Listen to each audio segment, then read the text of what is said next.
dan Langsa. Kakak di sini ditugaskan untuk mengajar. Jadi untuk memenuhi tugas kakak pada mata kuliah IPS dengan dosen pembimbing kakak itu Ibu Suryayanti. Mungkin nanti kita akan belajar di sini mengenai penampakan alam dan juga keragaman lingkungan. Oke, kakak harap kita dapat bekerja sama untuk belajar pada hari ini ya. Kita lanjut aja pelajarannya ya. Harus semangat ya.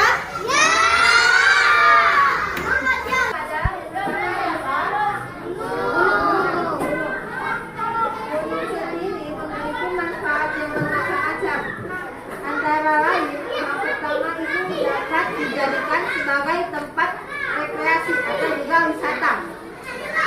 Yang kedua itu ialah material dari letusan gunung api itu dalam waktu lama dapat menimbulkan tanah. Jadi otomatis itu dapat menimbulkan tanaman juga. Nah, yang selanjutnya itu ialah gunung itu sebagai pengatur iklim. Jadi gunung itu berfungsi sebagai pengatur iklim. Selanjutnya keluarnya menyebabkan berangkatnya barang tambang ke permukaan bumi sehingga itu bermanfaat untuk kita. Nah, ini Ibu akan tanya, siapa tahu nama gunung apa aja yang ada di Indonesia?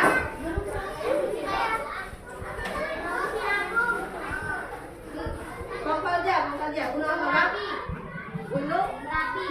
Gunung Merapi ada di Jawa Tengah. Oke, tepuk tangan yuk untuk Bang Falja.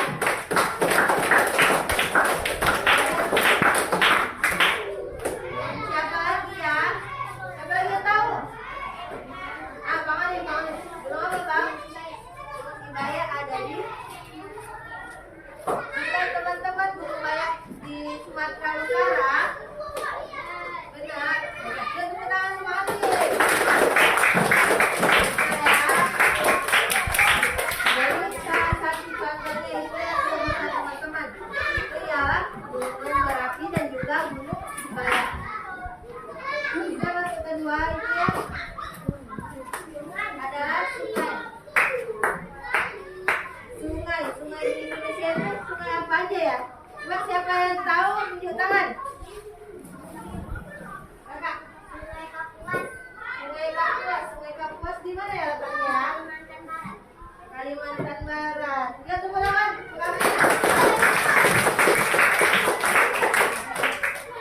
Siapa lagi yang tahu sungai apa aja namanya ya? Siapa yang tahu angkat tangan? Kayak apa Kak? Sungai Asahan itu di mana? Sumatera Utara. Tepuk tangan.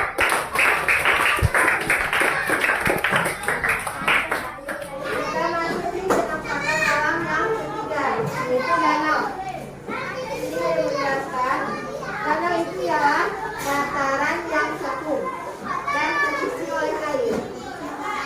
Nah, pada umumnya genangan air danau itu relatif luas. Nah, di sini Ibu mau nanya, siapa yang tahu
katakan untuk nanam tebu dan kelapa itu letaknya di dataran rendah.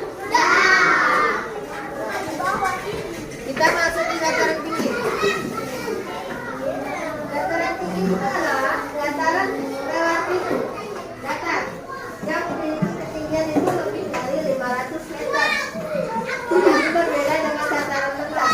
Nah, dataran rendah itu ketinggiannya kurang dari 500 meter. Sedangkan dataran tinggi itu ketinggiannya di atas 500 meter. Di atas 500 meter di atas permukaan laut. Contoh dataran tinggi. Sini ibu mau nanya lagi. Contoh dataran tinggi di Indonesia itu apa aja?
Pantai Kuta terletak di Bali. Tepuk tangan dua kali.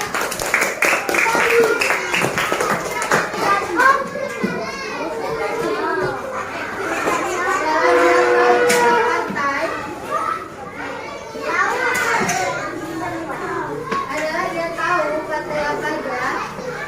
Tahu. Dari sini dia tahu ya. Ada juga yang namanya pantai Karangnitis. Pantai apa?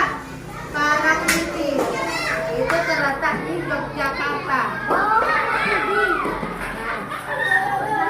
Selanjutnya kita masuk di Selat. Kita masuk di mana? Selat. Selat ya. Selat adalah perairan yang terdapat di antara pulau satu dengan pulau yang lain. Kedalamannya itu antara 200 meter sampai 1000 meter. Manfaatnya adalah sebagai jalur angkutan antar pulau, dan alat angkutannya itu yang digunakan ya kapal feri. Sini tahu nggak kapal feri itu kapal yang gimana? Kapal feri tahu? Kapal yang besar itu ya.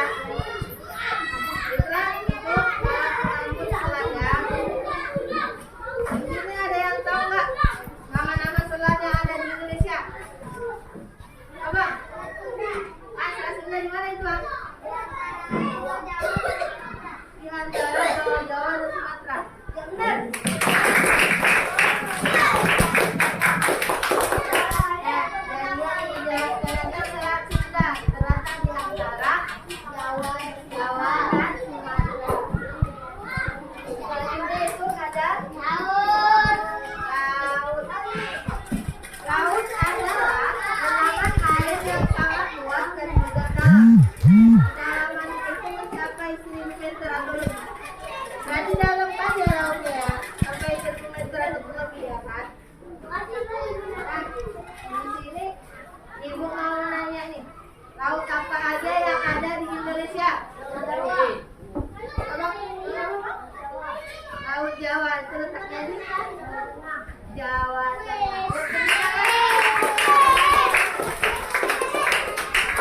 Ya, penampakan alam yang terakhir itu jalan apa? Samudra.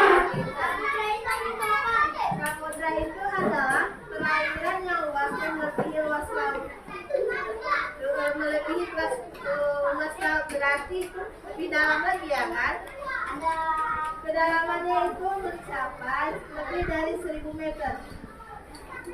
Berarti lebih dalam dari laut deh ya kan? Nah, sini ibu mau nanya sama anak-anak ibu. Samudra apa aja di Indonesia ini ya? Abang, samudra apa bang? Samudra Hindia dan juga Samudra Pasifik, benar?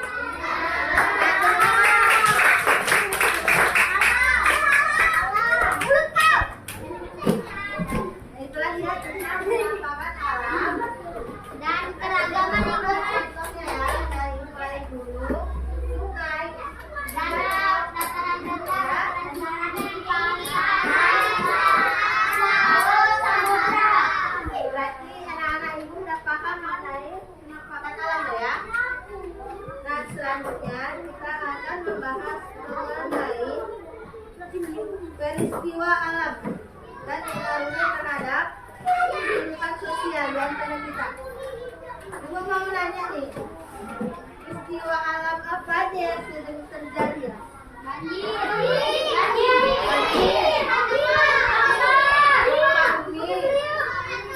Gunung meletus, apalagi? Puting beliung, angin topan,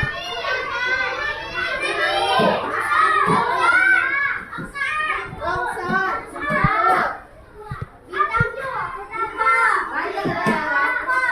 banyak ya kan peristiwa alam yang ada di Indonesia ini. Gempa bumi itu seperti apa ya? Seperti apa tuh gempa bumi? Bumi bergetar, ya. Bangunan-bangunan juga rubuh ya kan? Jadi sini menjelaskan gempa bumi itu ya peristiwa alam yang bergetaran bumi. Karena itu bergetar dan juga bergoyang. Otomatis bangunan-bangunan itu akan roboh. Ya. Jadi kalau kita ada gempa bumi ini, cuma kelihatan takut ya kan? Kita harus keluar. Ya karena runtuhan dari bangunannya. Selain itu ada dari banjir. Siapa juga banjir nih? Bang Panja, kamu juga banjir ya? Nah, banjir itu adalah banjir terjadi itu karena sungai tidak mampu menampung aliran air. Jadi kalau sungai itu nggak mampu menampung aliran air, otomatis akan terjadi banjir. Penyebab terjadi banjir itu apa? Sampah sembarangan. Itu kalau di hutan sering tebang pohon. Nah, kalau pohon nggak ditebang, ada penyerap air lagi, itu akan menyebabkan banjir. Ya, banjir bandang.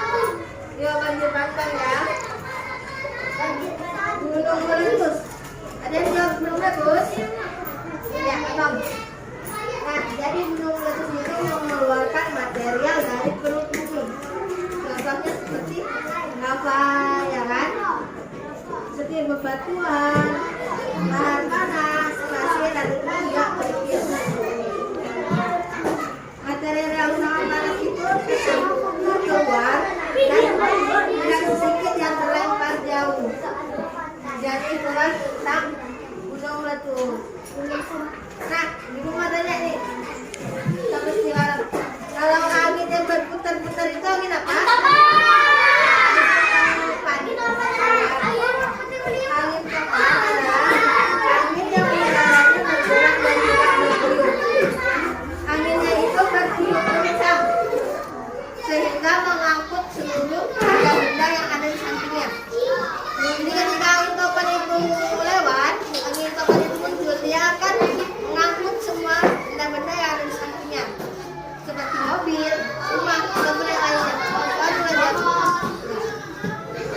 Jadi anak-anak, begitulah rangkaian dari pembelajaran kita hari ini mengenai penampakan alam yang beragam kerugian serta peristiwa alam yang terjadi di lingkungan kita. Nah, ibu mau sekedar mengulang pelajaran peristiwa alam apa aja yang terjadi di lingkungan kita.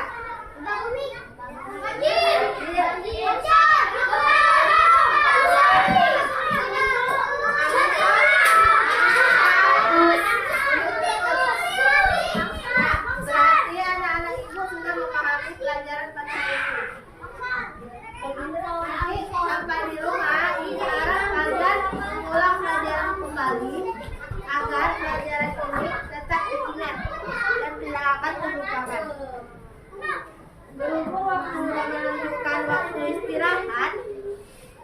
akhiri saja pembelajaran pada hari ini dengan mengucapkan hamdalah. Alhamdulillahirabbil